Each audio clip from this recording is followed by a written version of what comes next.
सुप्रभात प्यारे बच्चों।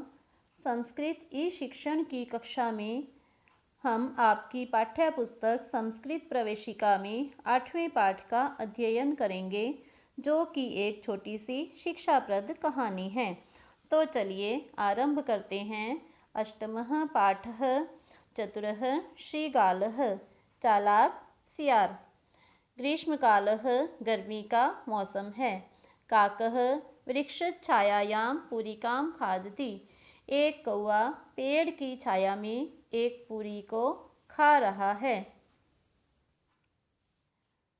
तदा श्रीगालः आगच्छति।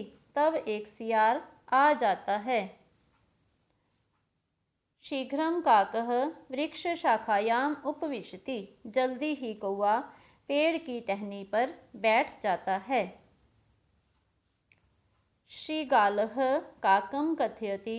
सियार कौवे को कहता है, काकराज, हे कौवे राजा, एकं गीतं गायतु। एक गीत गाओ। तव गीतम अति मधुरम भवति। तुम्हारा गीत बहुत ही मधुर होता है। मूढ़ः काकः गीतं गायति। मूर्ख कौवा गीत गाता है। पूरिका नीचैः पतति। पूरी नीचे गिर जाती है। चतुरः श्रीगालः पूरिका सहितं धावति। चालाक सियार पूरी सहित भाग जाता है। तो प्यारे बच्चों, इस कहानी से हमें यह शिक्षा मिलती है कि अपनी झूठी प्रशंसा से हमें कभी भी खुश नहीं होना चाहिए। जिस प्रकार कौवे ने अपनी झूठी प्रशंसा सुनकर बिना सोचे समझे अपनी मेहनत से लाई हुई रोटी गंवा दी, उसी प्रकार से हमें भी अपनी झूठी प्रशंसा सुनकर बिना कुछ सोचे समझे मूर्खता में कोई भी कार्य नहीं करना चाहिए, अन्यथा कौवे की तरह हमें भी इससे हानि हो सकती है। अब अभ्यास कार्य। प्रश्न संख्या 1। एक पदेन उत्तरत। एक पद में उत्तर दो। काकः किम खादति। एक कौवा क्या खाता है। पूरिकाम एक पूरी को। पूरिकाम कः खादति। काकः कौवा। कः आयाति कौन आता है। श्रीगालः एक सियार। श्रीगालः कम कथयति। सियार किसको कहता है। काकम कौवे को। पूरिका कुत्र पतति। पूरी कहाँ गिरती है। नीचैः नीचे। इसके पश्चात प्रश्न संख्या 2। अत्र काकः मूढ़ः भवति अस्ति। यहाँ कौवा मूर्ख है। सः चतुरः अपि अस्ति। वह चालाक भी है। अत्र दत्तैः पदैः अधोलिखितम् अनुच्छेदं पूरयत्। यहाँ दत्तैः पदैः दिए गए पदों के द्वारा अधोलिखितम नीचे लिखा गया अनुच्छेदम अनुच्छेद को पूरयत् पूरा करो। यदा अहम का शब्दम करोमि। जब मैं का शब्द करता हूँ, अर्थात काका की आवाज़ करता हूँ। तदा कः अपि प्रियजनः आगच्छति। तब कोई भी प्रियजन आता है। अहम सर्वदा सत्यप्रियः अस्मि। मैं हमेशा सत्यप्रिय हूँ। अतः अम्बा कथयति। इसलिए माँ कहती है, असत्यम वदसि। यदि झूठ बोलते हो। चेत काकः दशति। तो कौवा काट लेगा। इसके पश्चात प्रश्न संख्या 3। उचित क्रियापदेन सह मेलनम कुरुत। उचित क्रियापद के साथ मिलान करें। श्रीगालः आगच्छति। एक सियार आ जाता है। गीतम गायति। गीत गाता है। काकः खादति। कौवा खाता है। पूरिका पतति। एक पूरी नीचे गिरती है।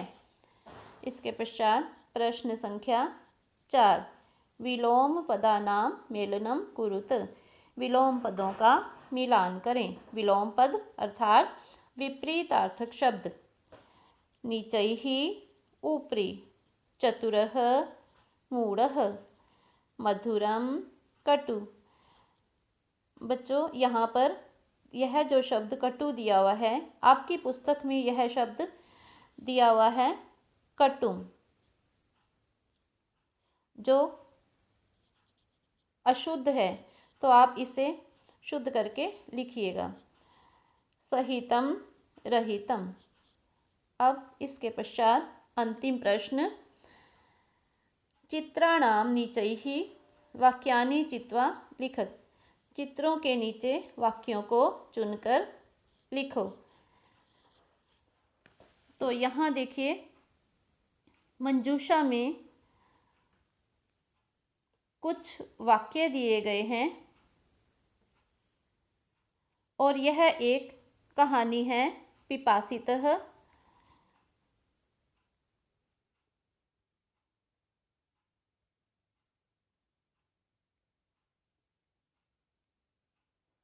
काकः अर्थात प्यासा कौआ। तो चित्रों को देखकर यहाँ पर मंजूषा में से चुनकर वाक्य प्रत्येक चित्र के नीचे लिखने हैं।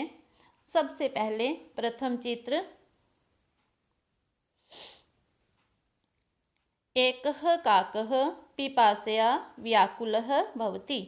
एक कौआ प्यास से व्याकुल अर्थात बेचैन हो जाता है। सः एकम घटम पश्यति। वह एक घड़े को देखता है। इसके पश्चात चित्र संख्या 2। घटे जलम तले भवति। घड़े में पानी नीचे होता है। सः एकाम युक्तिम चिंतयति। वह एक युक्ति को सोचता है।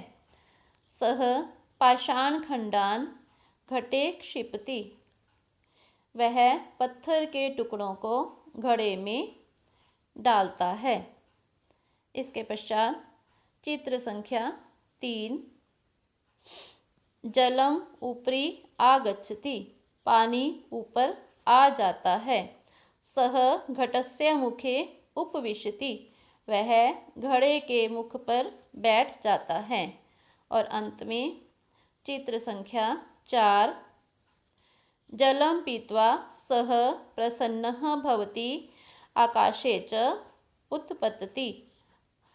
जल पीकर वह प्रसन्न हो जाता है अर्थात खुश हो जाता है और आकाश में उड़ जाता है।